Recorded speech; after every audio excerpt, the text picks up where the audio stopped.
അവന്റെ അമ്മയുടെ വീടിന്റെ തൊട്ടടുത്ത് തന്നെ എന്റെ വീട്. എന്നിട്ട് അവൻ എന്നോട് ഇങ്ങനെ പെരുമാറി.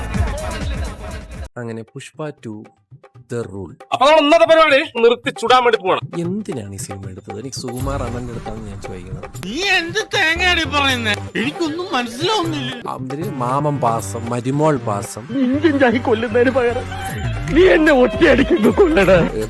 ഗ്രാവിറ്റി എന്നൊക്കെ പറഞ്ഞ സാധനത്തിനെയൊക്കെ മറന്നു.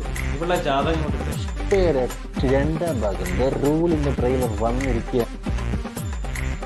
മാസിവ് ഒരു ശങ്കർ പടമൊക്കെ കാണുന്ന പോലത്തെ സാധനത്തിൽ അല്ലു അർജുൻ പക്കാ മാസ് പടം എന്ന് മാത്രം മനസ്സിൽ വെച്ച് ലോജിക്കും മോപ്പും ഒക്കെ എടുത്ത് ഫ്രിഡ്ജിൽ വെച്ചിട്ട് പോയി പടം കാണുക.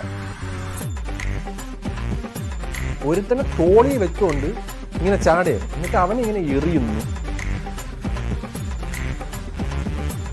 ലോജിക്കും മോപ്പും ഒക്കെ എടുത്ത് ഫ്രിഡ്ജിൽ വെച്ചിട്ട് പോയി പടം കാണുക. അല്ലാതെ ഈ സിനിമയിൽ ലോജിക്ക് നോക്കാൻ പോയി കാര്യമില്ല. ഒരുത്തന്നെ തോളി വെച്ചുകൊണ്ട് ഇങ്ങനെ ചാടുക, എന്നിട്ട് അവനിങ്ങനെ എറിയുന്നു. നിനക്ക് ഇത് നിനക്കെന്താ അസുഖം? എനിക്ക് അസുഖമൊന്നുമില്ല. ഈ സിനിമയിൽ ലോജിക്ക് നോക്കാൻ പോയി കാര്യമില്ല. പാണ്ടിക്കരിമ്പാറ പോലെയാണ്. എല്ലാവർക്കും സന്തോഷമായല്ലോ. എനിക്ക് സന്തോഷമായി. എല്ലാവർക്കും